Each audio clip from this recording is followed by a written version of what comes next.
चलिए शुरुआत करते हैं आज की सबसे बड़ी खबर के साथ। दिल्ली की फिजाओं में एक बार फिर से वो सवाल तैर रहा है कि क्या दिल्ली को उसकी सरकार हासिल होगी। इस सवाल का जवाब तलाशने की कोशिश करते हैं। दिल्ली में सरकार बनाने की कवायद एक बार फिर तेजी से दिखाई दे रही है।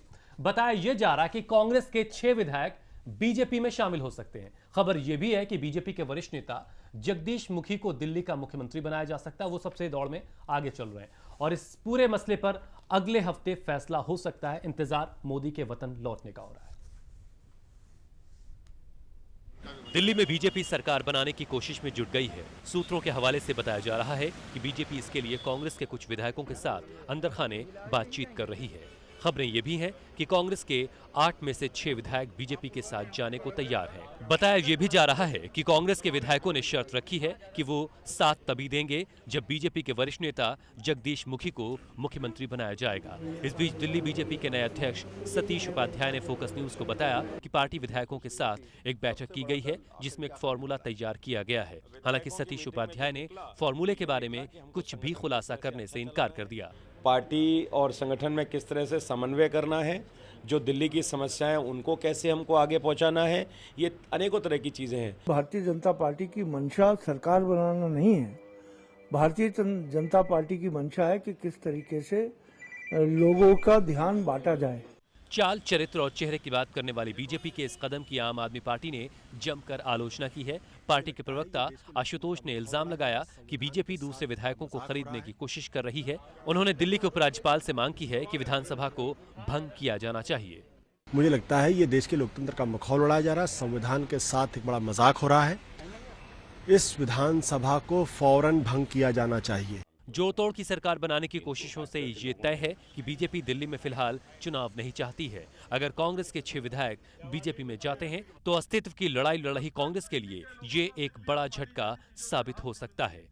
दिल्ली में सरकार कब बन पाएगी, कैसे बनेगी, इसको लेकर तमाम सवाल है। लेकिन सवाल सिर्फ ये है कि आखिर सरकार बीजेपी कब बनाएगी और कैसे बनाएगी।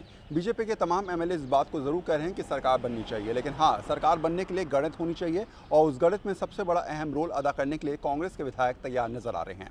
कैमरा पर्सन मनोज कुमार दुबे के साथ वरुण सिन्हा, फोकस न्यूज़, दिल्ली। चलिए, दिल्ली को सरकार का इंतजार तो है, लेकिन सवाल यह है कि यह सरकार बनेगी कैसे, बीजेपी को कैसे, किसका साथ मिलेगा और कैसे गणित का जो आंकड़ा है वो पूरा किया जाएगा। इस पर बातचीत करने के लिए कुछ खास मेहमान मेरे साथ मौजूद हैं, उनसे आपकी मुलाकात करवाए देते हैं। आरपी सिंह साहब हैं, बीजेपी के वरिष्ठ नेता, वो इस वक्त मेरे साथ दिल्ली से जुड़ रहे हैं। आरपी साहब, बहुत बहुत स्वागत है आपका। मदन लाल साहब हैं हमारे साथ, आम आदमी पार्टी के नेता, वो भी इस वक्त मेरे साथ दिल्ली से जुड़ रहे हैं। मदन लाल जी, बहुत बहुत स्वागत है आपका। वरिष्ठ पत्रकार उर्मिलेश साहब मेरे साथ स्टूडियो में मौजूद हैं। उर्मिलेश जी, बहुत बहुत स्वागत है आपका भी। आलोक शर्मा, कांग्रेस के नेता, वो कुछ ही वक्त में मेरे साथ मौजूद होंगे, उनसे हम चर्चा को आगे बढ़ाएंगे। लेकिन आगे बढ़ें इससे पहले की चर्चा की शुरुआत करें, जरा आपको दिल्ली विधानसभा की जो मौजूदा तस्वीर है वो कैसी है वो आपको बता दें। दिल्ली में फिलहाल बीजेपी के 28, आपके 27 यानी आम आदमी पार्टी के 27 और कांग्रेस के 8, जेडीयू का 1, साथ ही साथ शिरोमणि अकाली दल का 1 विधायक है। बीजेपी के 3 विधायकों के एमपी बनने की वजह से ये 3 विधायक डॉक्टर हर्षवर्धन, रमेश विधूड़ी और परवेश राणा है, इनकी वजह से 3 सीटें खाली हुई। तो इस तरह से कुल 67 सीटें सदन के अंदर मौजूदा वक्त में है। आंकड़े इस वक्त आपके टेलीविजन स्क्रीन पर है। बीजेपी प्लस अकाली को अगर आप मिला दें और 6 कांग्रेस के विधायक जो टूटने की बात कही जा रही है, ऐसी सूरत में 35 का आंकड़ा छू लेगी बीजेपी, जबकि जरूरत सिर्फ 34 की है।